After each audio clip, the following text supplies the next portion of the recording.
I actually did something. I pulled out some of the best cards in my collection. Rayquaza, Mew EX, Lugia, Umbreon and Darkrai, and a red Victini, Pikachu and more. Asked one simple question. Which of these are actually worth grading? And which one should never see a slab, at least for now? Because grading isn't cheap.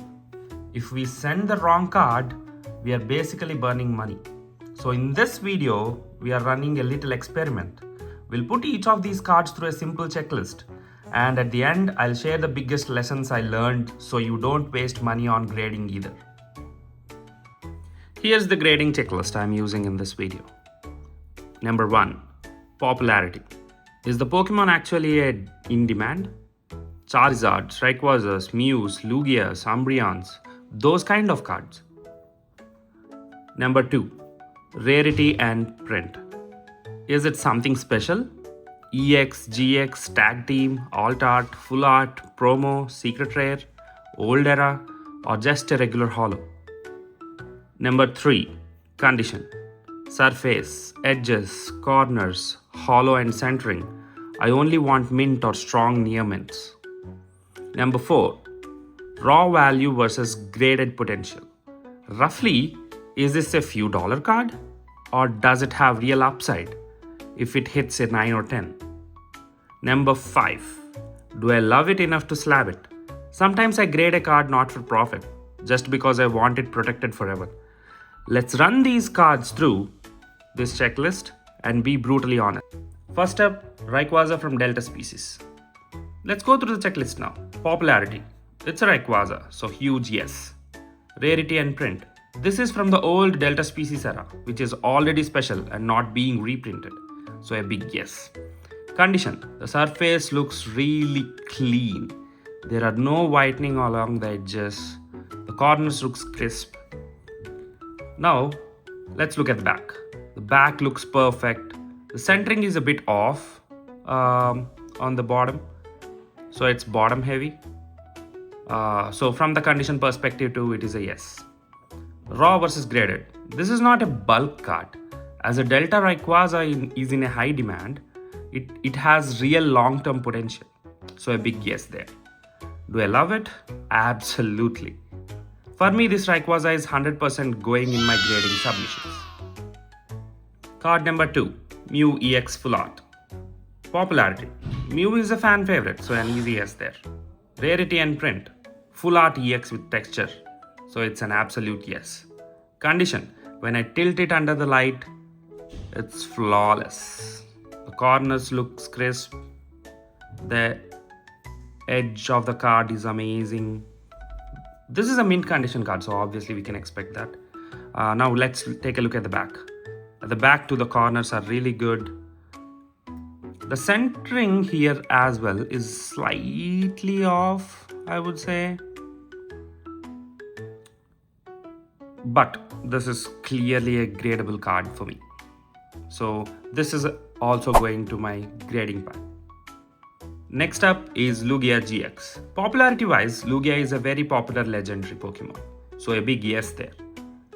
Rarity and print. It's a GX era card, but still a strong Lugia GX that collectors like. Condition. This copy is mint. Surface is clean, as you guys can see. The texture of the card is amazing. No dents, no scratches, nothing like that. This is an amazing card. Now let's take a look at the back. The back is a bit top heavy, as you guys can see, but PSA is a bit lenient on the back. It allows up to 75 to 25% on the back, so I think we should be good.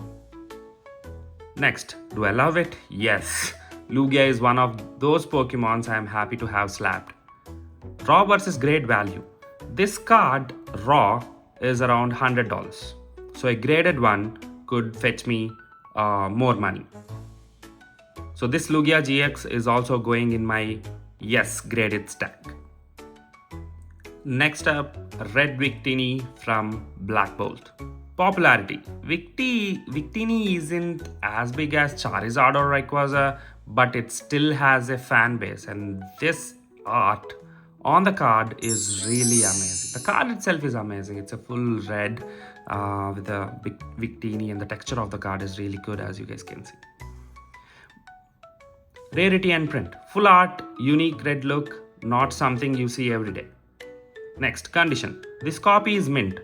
Clean surface, sharp corners, good edges, and centering that I am happy with. Next, you guys can clearly see that it's left heavy and bottom heavy. But as I mentioned earlier, PSA allows up to 75 to 25%. So I think we should be good there with this card as well. Do I love it enough to slab? Yes. This is one of those personal collection choices. I want this card protected in a slab because I just really love it. Now, raw versus grade. This card raw is around $400. A graded value could fetch double that amount. So this is definitely going into my grading pile. This Charizard is a first edition, so I want to be really careful with it. So that is the reason why I haven't taken it out from the sleeve. But as you guys can see, this is a crisp mint condition card, and it's very low pop. It's a first edition and from Delta species era, so this is a perfect card to get graded. There are no scratches on the front, there are no scratches on the back. The centering on the back and the front are really good.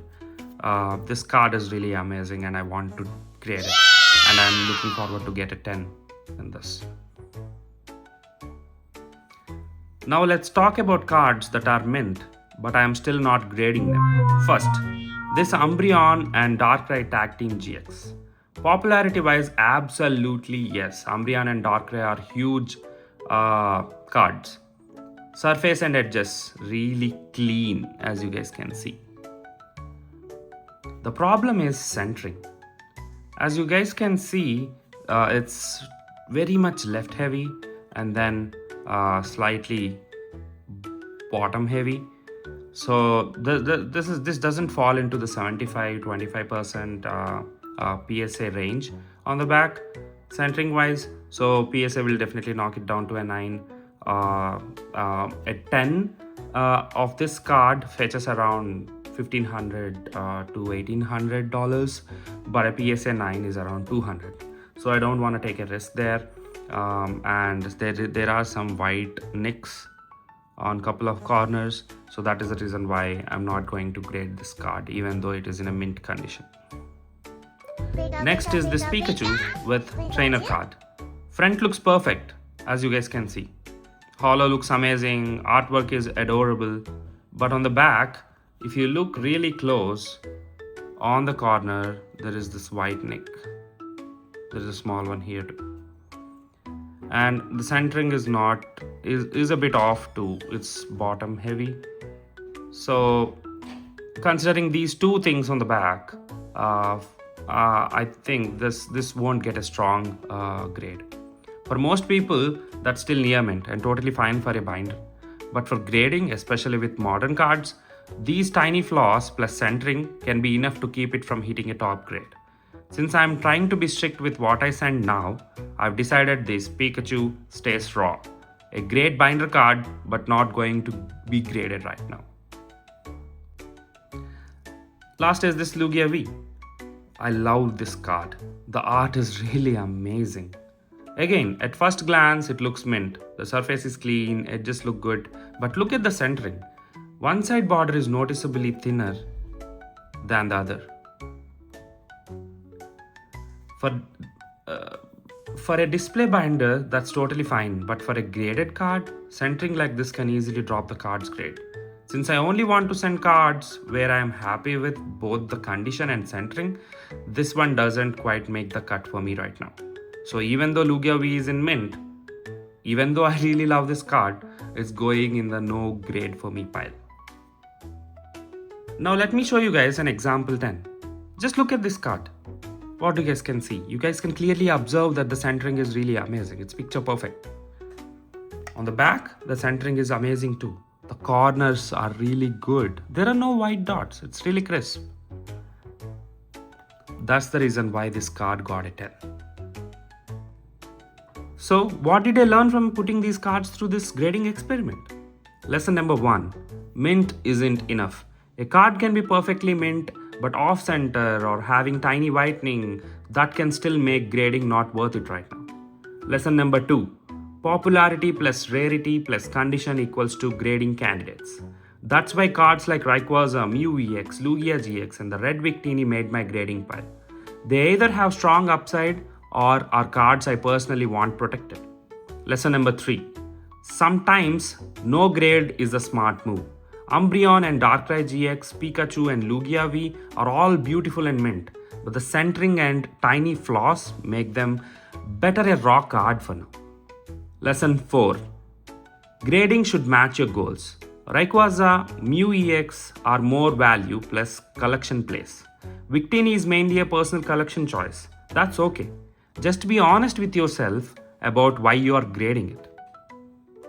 If you have liked the video, please consider subscribing to my channel and drop a comment and give me a like to this video, because your likes and your support pushes this video to reach many people, and people who are new to Pokemon collection can learn something, and we can all work together on this and save money for everyone. Now I want to hear from you. Which of these 7 cards would you grade, and which ones would you keep raw? Do you agree with my choices, or would you still try to grade something like Umbreon and Darkrai or the Pikachu? Drop your thoughts in the comments. I might do a follow-up video reacting to your options and showing the actual grades once I receive these in. If this helped you think differently about grading, hit like and consider subscribing to Pokepulls and Picks. I've already posted a full video condition guide and a video for people who are new to Pokemon card collection and don't know what to collect yet. So check those out next. Real cards, real pulls, real picks. Thanks for watching, everyone.